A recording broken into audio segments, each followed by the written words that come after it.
আসসালামু আলাইকুম রহমতুল্লাহ।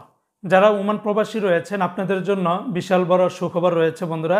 হয়তোবা ওমানে 2025 সালে কিছুদিন পরেই ওমানের ভিসা অস্থায়ীভাবে খোলার সম্ভাবনাটা অনেক বেশি পরিমাণে রয়েছে। বন্ধুরা, সম্পূর্ণ কথাগুলি শোনার অনুরোধ রইল, তাহলে আশা করি বিস্তারিতভাবে বুঝতে পারবেন।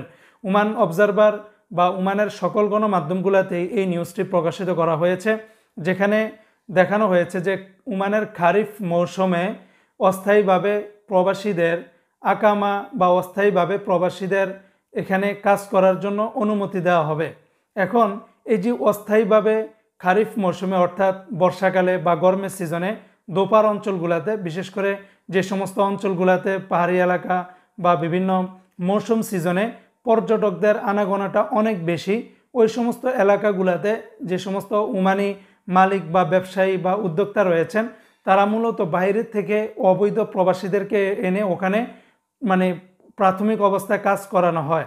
যেমন যে সময়টাতে বা যে মৌসুমকালে বা বর্ষাকালে বা খারিফ মৌসুমে যখন পর্যটকদের আনাগোনা অনেক বেশি হয়, সেক্ষেত্রে তাদেরকে সেবা দেওয়ার জন্য বিভিন্ন দোকানপাট বা রেস্তোরাঁ বা হোটেলে অন্যান্য গভর্নর থেকে বা অন্যান্য শহর থেকে অবৈধ প্রবাসীদেরকে এনে সেবাগুলি বা কাজ করানো হয়। সেক্ষেত্রে এই দোপার অঞ্চলের যারা ব্যবসায়ী বা মালিক আছে তারা অনেক সময় পুলিশের জরিমানা বা বিভিন্ন ধরনের হয়রানি পেরেশানির শিকার হতে হয়। এখন এটাকে সমাধা করার জন্য ওমানের শ্রম মন্ত্রণালয় থেকে একটি তারা সমঝোতার মধ্যে আসতে চাচ্ছে যে এই মৌসুমে ওই ব্যবসায়ী বা মালিকদেরকে ওমানের শ্রম মন্ত্রণালয় থেকে অস্থায়ীভাবে সাময়িকভাবে প্রবাসীদেরকে আকামা করে দেওয়ার সিদ্ধান্ত নিয়েছে। এখন এখানে স্পষ্ট করে জানানো হয় নাই যে নতুন করে কি বাংলাদেশের ভিসা দিবে নাকি ইন্ডিয়া না পাকিস্তানের, এই বিষয়টা কিন্তু বলা হয়নি, বাট বলেছে তারা অস্থায়ীভাবে আকামা করে দিবে।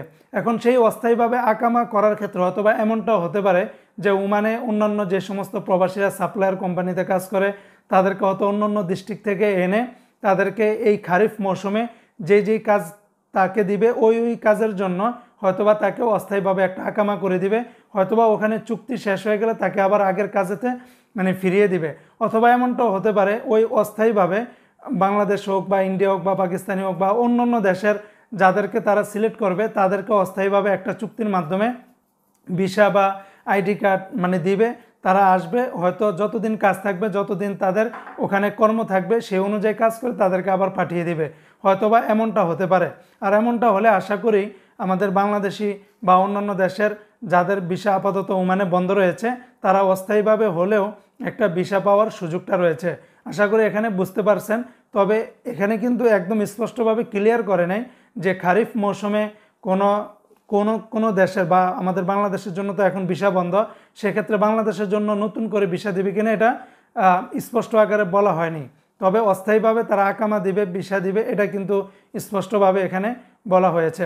তো আমরা আশা করি এই খারিফ মৌসুমে বা বর্ষাকালে ওমানের যারা মিনিস্ট্রি আছে বা ওমানের শ্রম মন্ত্রণালয় থেকে আশা করি অস্থায়ীভাবে হলেও আমাদের বাংলাদেশিদের জন্য যেন ভিসাটা খুলে দেওয়া হয়। যাদের কাজের জন্য আগ্রহী আছেন তারা এসে যেন কাজ করে কিছুটা হলেও নিজের আর্থিক অবস্থা ভালো করতে পারে।